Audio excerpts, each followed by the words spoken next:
about basic concept of environmental aspects in cruise traffic. Hello everybody, and hello also to the dear audience. 30 people have been coming around from all Medport seas, Mediterranean, Black Sea and Joining Seas. We have here people from Portugal, so be very welcome again. And of course, welcome to our three distinguished panelists. And I will begin right away with Miguel, who has been our lecturer for all the days. Miguel, you are a little bit tired, isn't it? No, I'm fine. No, you're fine? Okay, let me introduce for the audience back at home, Miguel.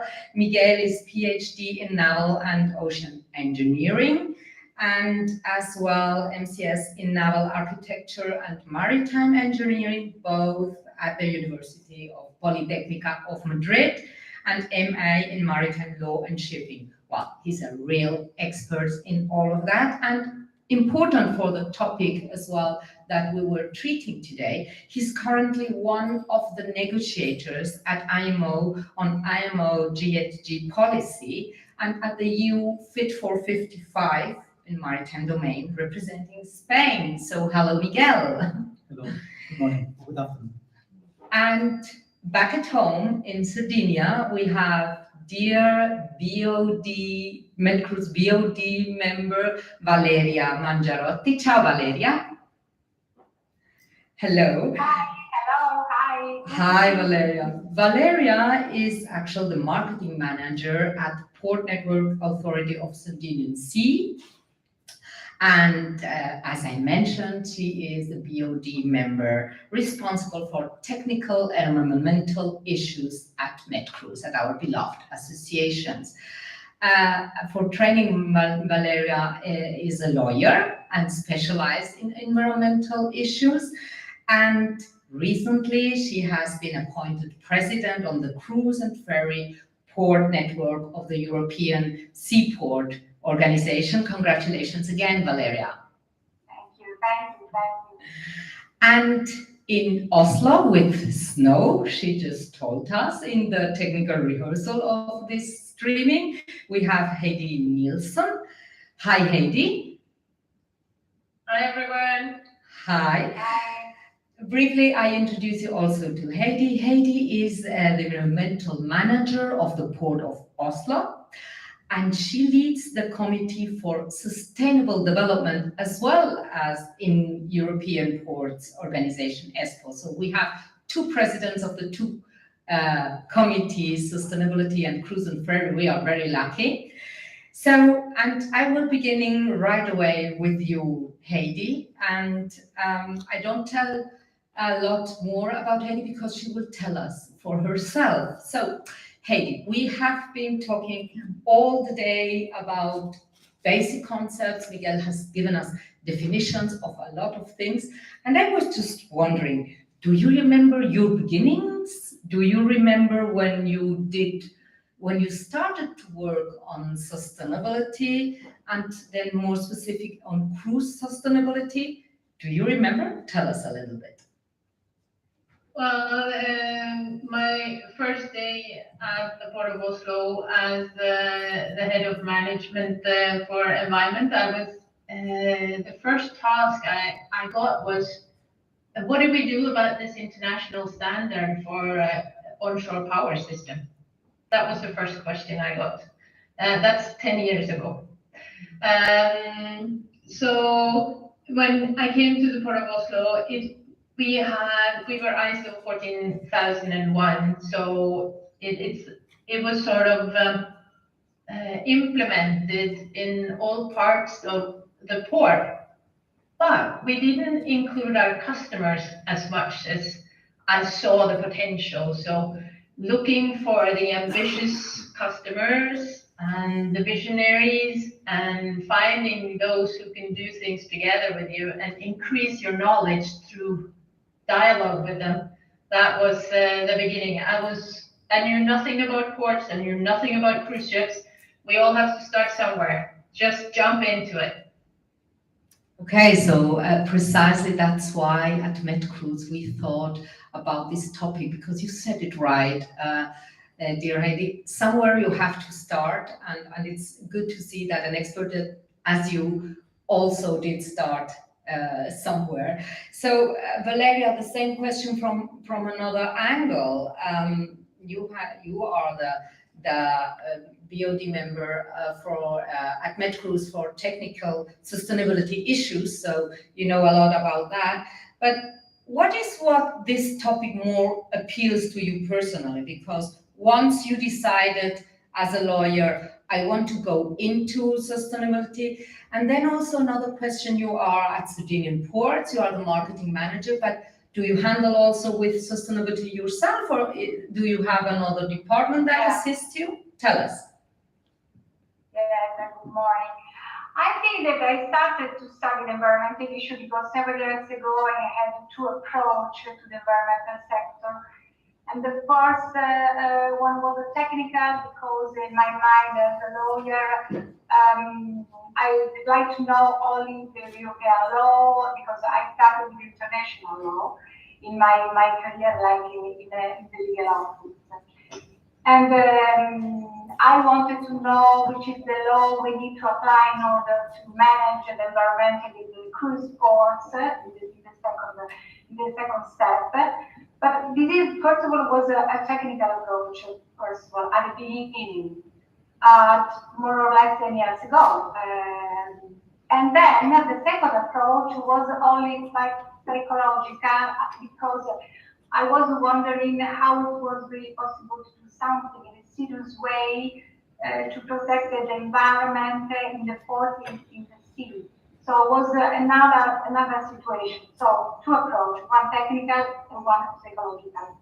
In the Sardinian port, I'm marketing manager, but also I'm involved in the environmental issue.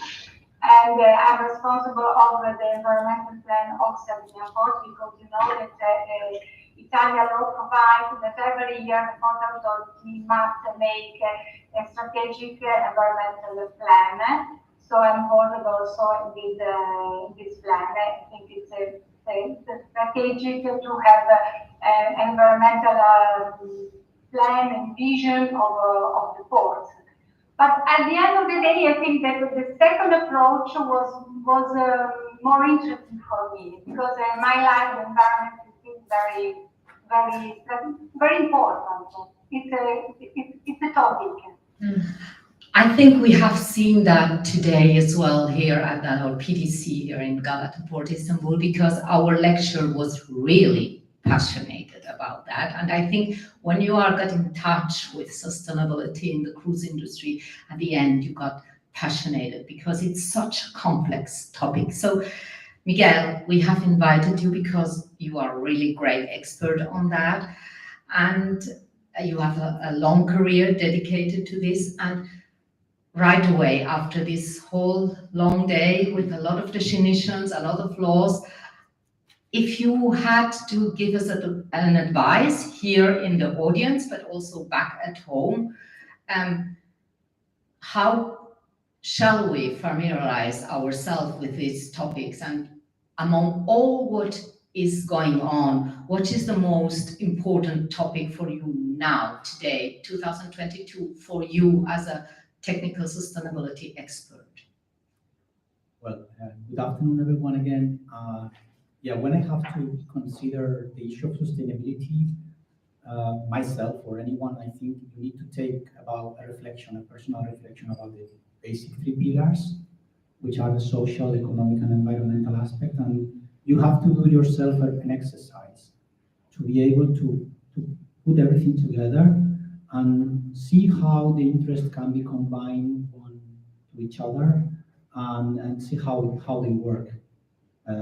How there are times that economy goes against the environment and goes against social, or pro-social, and how you can make everything turn around to give a complete different vision of it. And once you have this personal reflection, I think you can maybe consider, be critical, and develop your own ideas on how sustainability need to be developing, listen from the others, and so In my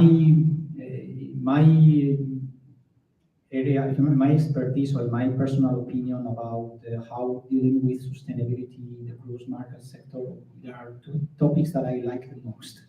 Two topics, tell us. Yeah, which are plastic litter. Valeria, I was with Valeria and you like 3 years ago talking about this the plastic pollution, and the other one that interests me a lot is sewage. From there you go into greenhouse gases, but these are the ones that are kind of old. They have been there for a long time, and they need a lot of reflection in order to improve them, because there is a lot of margin of improvement on all of them. Today we have been talking about greenhouse gases. That's another one. That's the one that is kind of in fashion now due to the climate urgency. But we cannot forget about the other two, and that are for me kind of the ones that where I would focus the most if I have to consider them from the cruise ship industry point of view. So from your point of view, Med Cruise members should focus for learning sewage and plastic, but the influencer is real greenhouse. Huh? And, Valeria, what do you think? Do you agree with our expert? Yeah, no, I agree. I think the plastic-free is the topic. We know very well that in Med Cruise we have a project with the WWF about plastic-free. We are working, we will start for all members of Med Cruise in January 2023.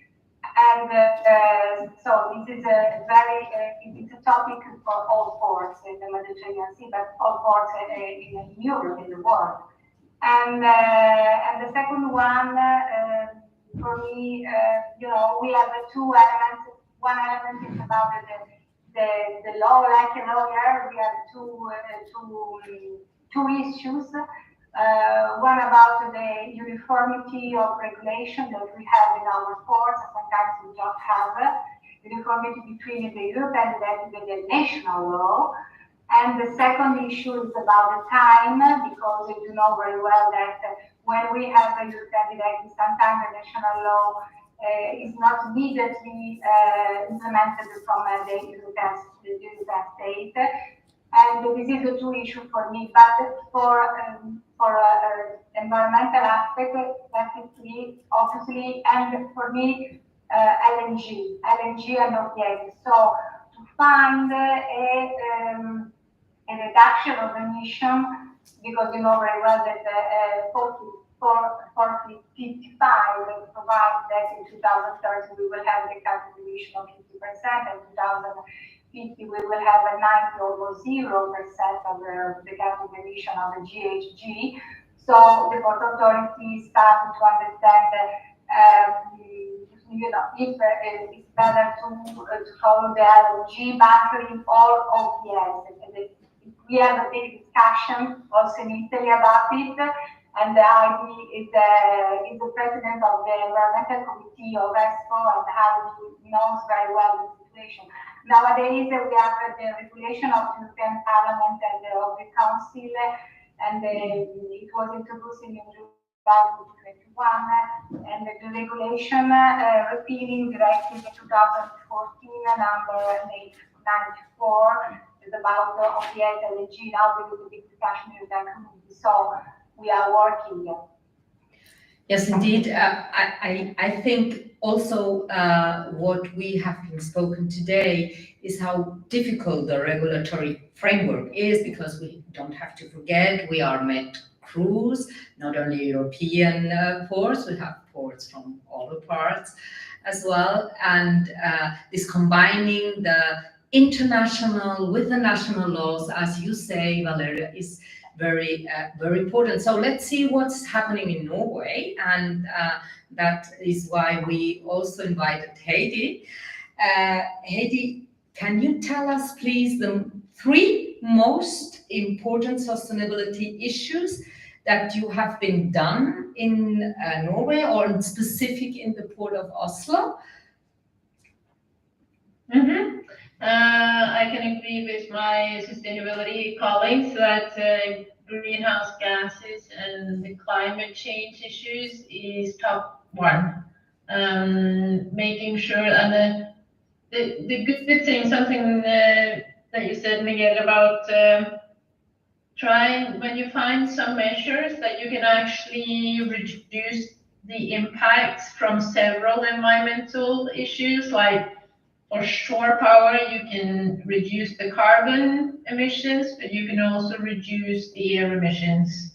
In regard to invasive species that are underneath the hull of the large ships, if they clean the hull more often, you reduce the possibility to have more unfriendly species in your port basin. And at the same time, you have less friction, you use less fuel, and you have lower emissions by sailing. So in many cases, some of the environmental issues you can address several of them at the same time.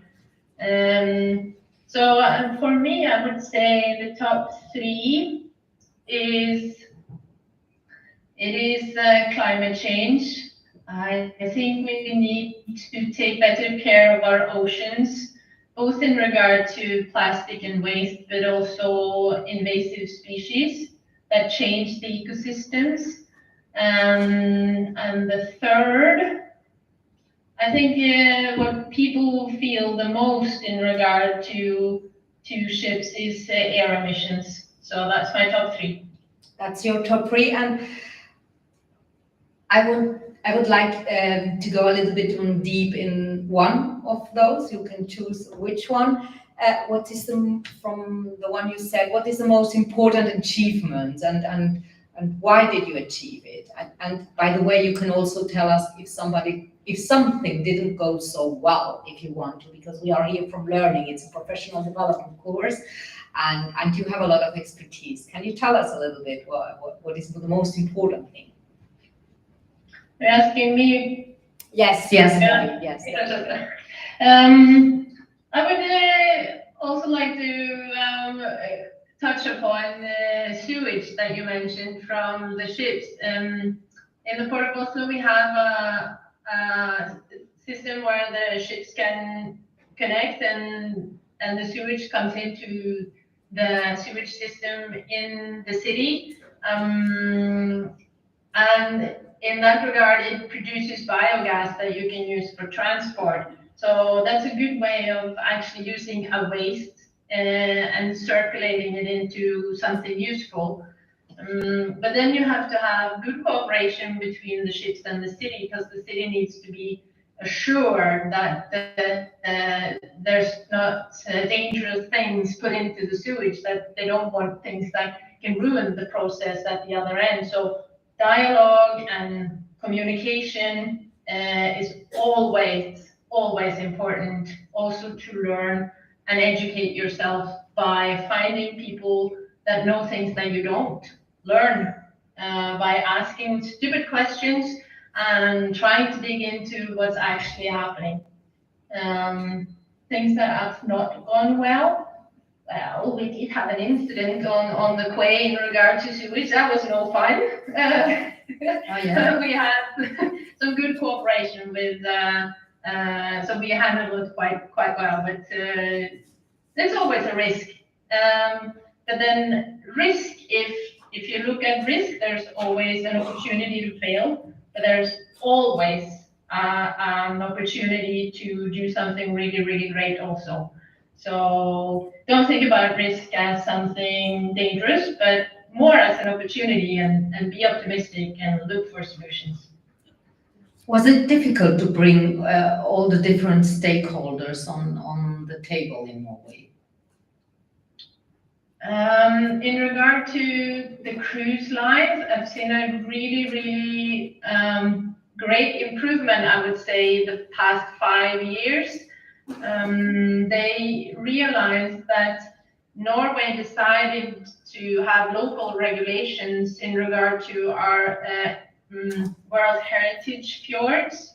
So they thought that for some time, I think the cruise lines suspected that it's only international law that we abide by. But the Norwegian authorities challenged that and decided for themselves to have local regulations, and that shifted the mindset of the CEO in some of the really large cruise companies. So they invited us to discuss and see what one could do together, because none of the cruise lines want to come into a city when they're not welcome. So they wanted to change that, and they decided that we need to do things differently. So we've seen a really positive improvement, I think, and it's a mind shift from the cruise lines administration and CEO, I would say. Well, that's an encouraging message. Miguel, do you want to add something on that? Because you mentioned that today, the importance of bringing together the industry, the regulators, the destinations, the shipping lines, the port, for find common solution. What do you think? I fully agree that if we want to become circular in a way, we need to bring everyone on top of the table. So since cruise ships are providing money to the tourism industries, to the ports, but they are also bringing some elements on board, some issues that have to be discharged, such as garbage or whatever.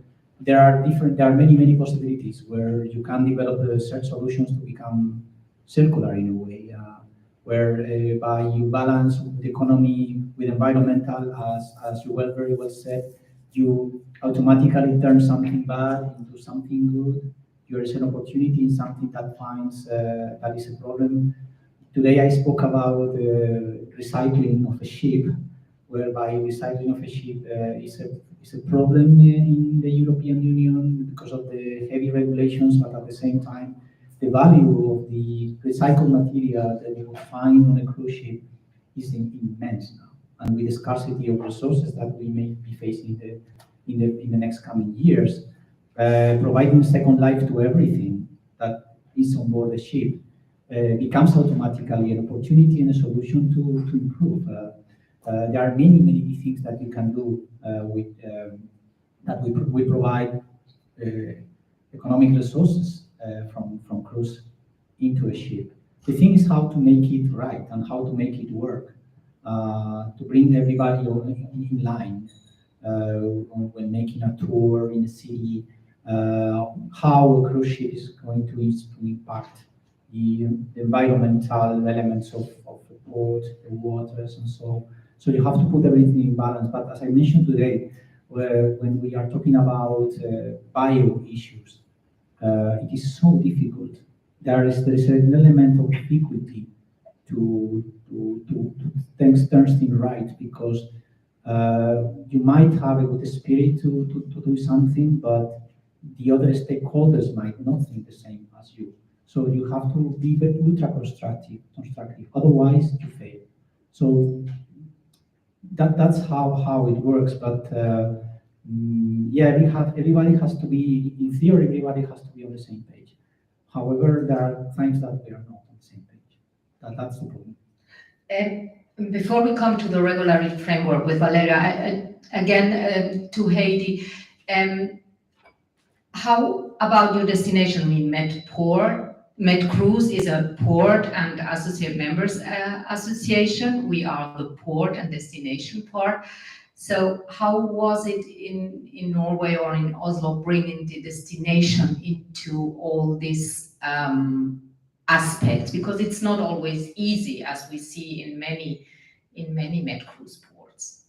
No, true. And in Norway we have many different ports along our very long coast, and there are different ways of organizing this in different port cities. We used to have more focus of it in the port, but we joined forces with a structure that's called Visit Oslo, which is the tourist information, and they work with tourism in general for the whole city, and they have one person there that's really up to date on the cruise as well. So she sort of implements that into all the other marketing and the other issues that they address regarding tourism in our city. So I think that's a good thing that it's not a person in the port, but it's actually part of the city who knows the city well and knows the tourist industry. So she's sort of gathers different actors and addresses some of the issues that the cruise lines ask for. But we also see a shift in not all cruise passengers want bus rides. They have their own bikes on the ships, and there are also city bikes. And in the port of Oslo, you come straight into the city center, so it's very close to the opera and the museums, and it's walking distance. So perhaps in the future they will choose other ways to handle that, but that's probably needs some maturing within the cruise lines of how they want to organize that in the different ports, because they earn money on this part of the cruising. So I'm not sure how that's best, but in cooperation with the city, I think it's important. Okay, and Valeria, all this has to do a lot with the regulatory framework, and we know that you are an expert in that. Focusing on today, from your point of view, what is the most important issue going today at November 2022 on international and European regulatory bodies? What's the influencer about among all these topics right away? Very good question.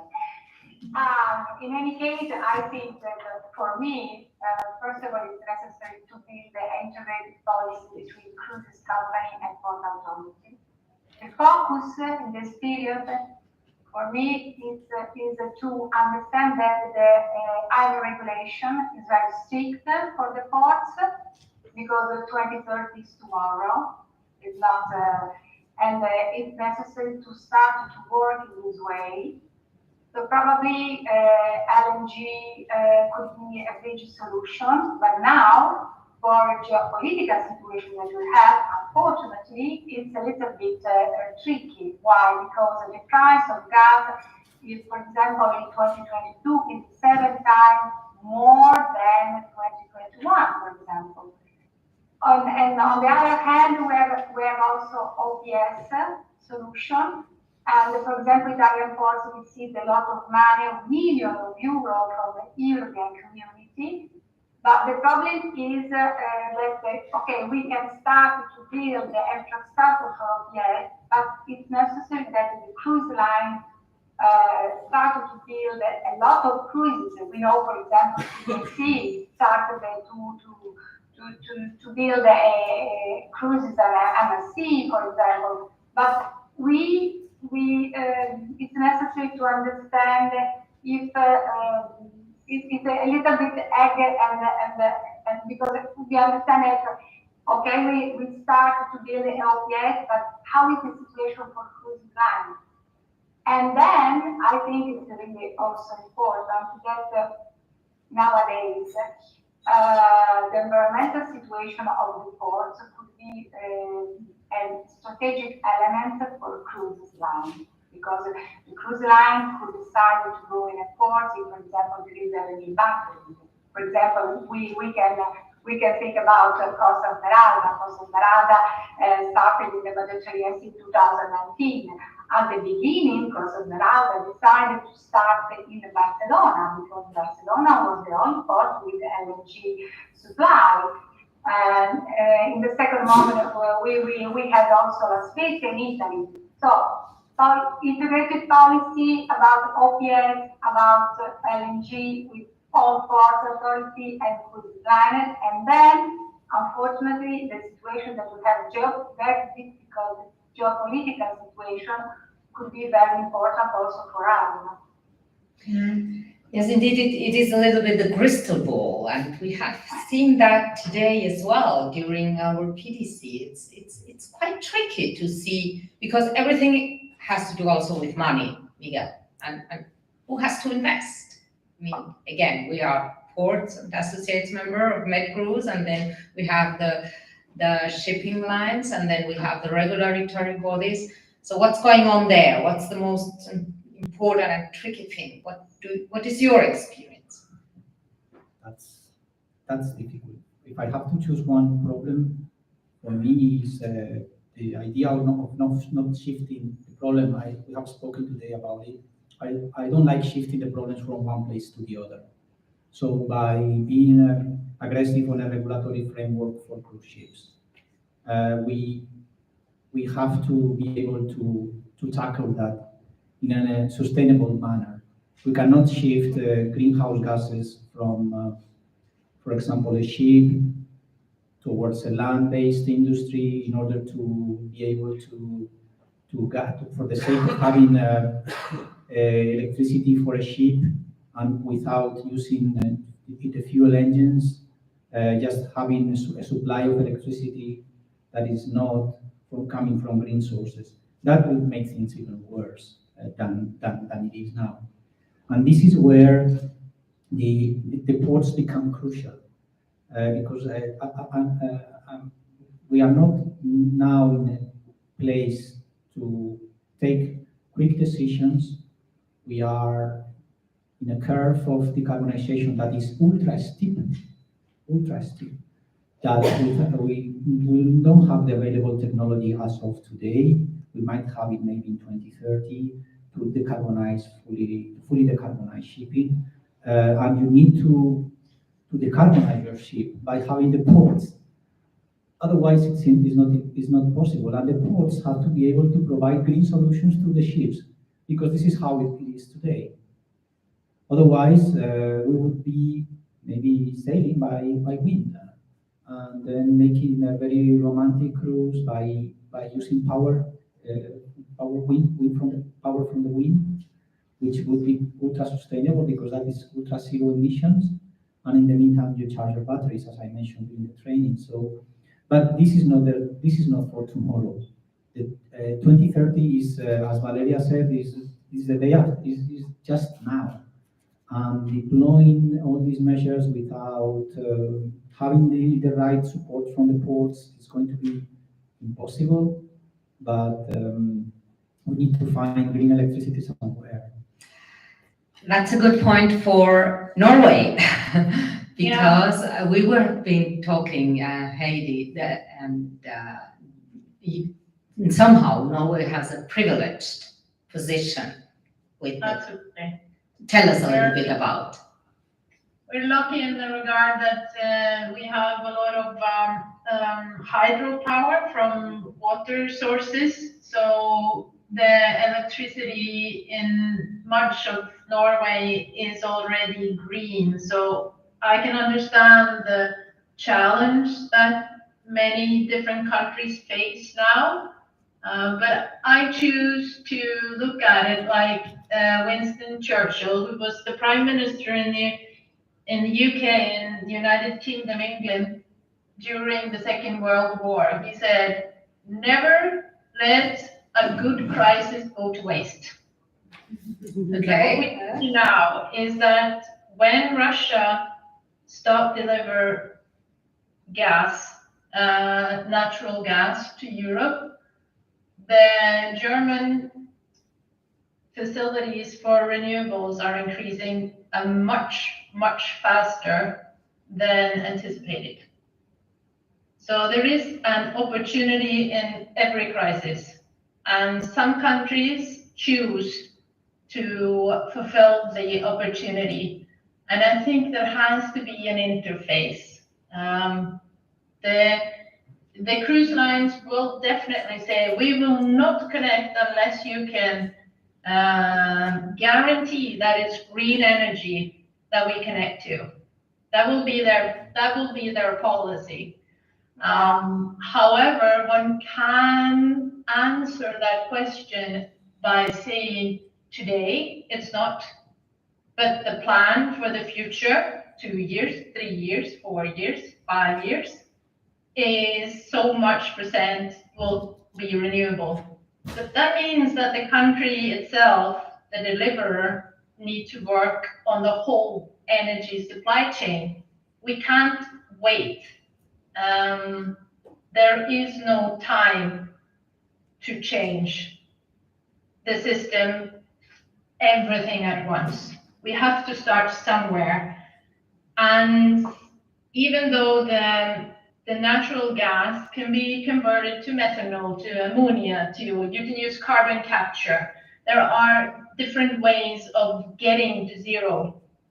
And our experience is that the shipping companies are looking ahead, but they're also saying, if you don't regulate us rigidly, we will postpone the change.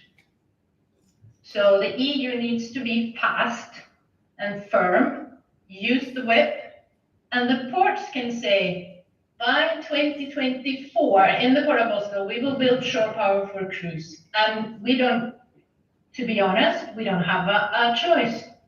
If cruise wants to come to Oslo, they need to connect. It's a demand from the city. Either you connect or you go away. It's either you exist or you don't. So, and that is in many different Norwegian cities. So that's the framework, even though it's not international regulated yet, but it will be regulated by 2030 in the EU. In the heritage fjords in Norway, it will be zero emission sailing in and out by 2026. So the regulation is coming. So it's up to the shipping lines to decide. And when the ports have the facilities, they can say, okay, you can choose to connect, or you can not connect. You will not do the conversion on your ship, but then you'll have to pay more. And that's due to the principle that polluter pays. If you don't connect, that's fine, but you pay more. And if that amount of paying more becomes larger in 5 years than actually converting the ship, then it's a business case for the cruise lines. So it's both the whip and the carrot.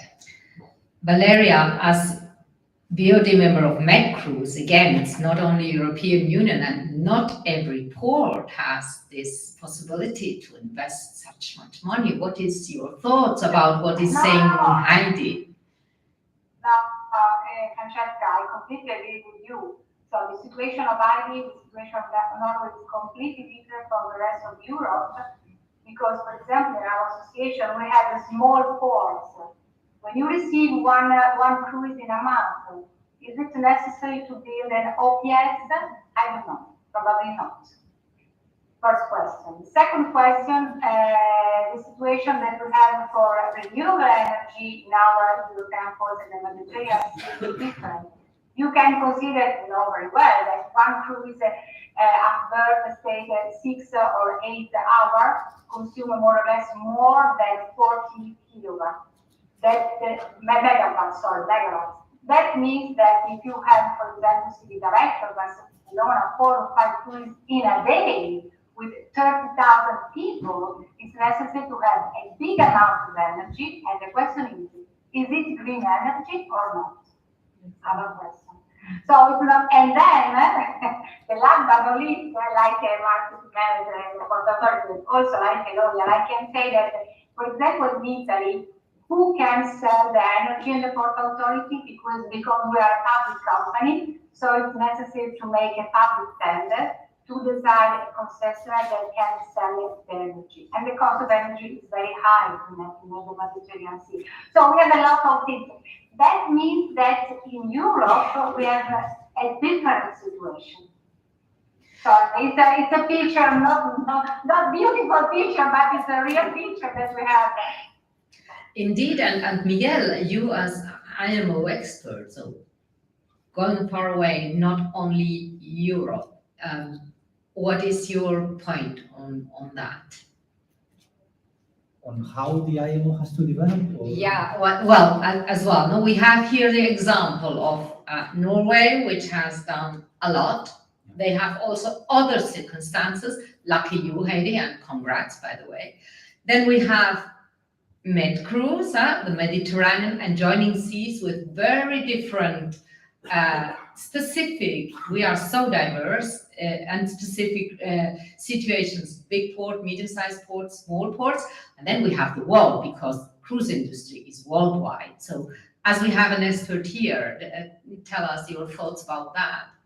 Well, my thoughts are that we really don't need to enforce tough regulations with being able to collect enough money to be able to develop solutions to decarbonize shipping.